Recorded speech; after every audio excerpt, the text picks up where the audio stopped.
This is the train of thoughts.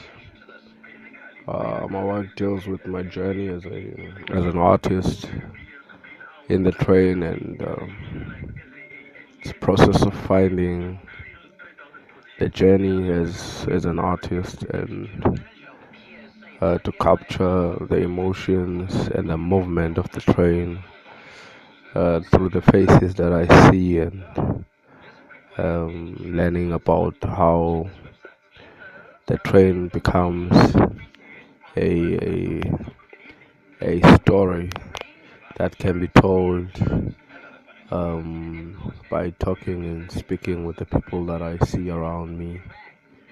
It is a journey of finding uh, me and my community, as diverse as we are as a community of South Africa or Cape Town, as I see it.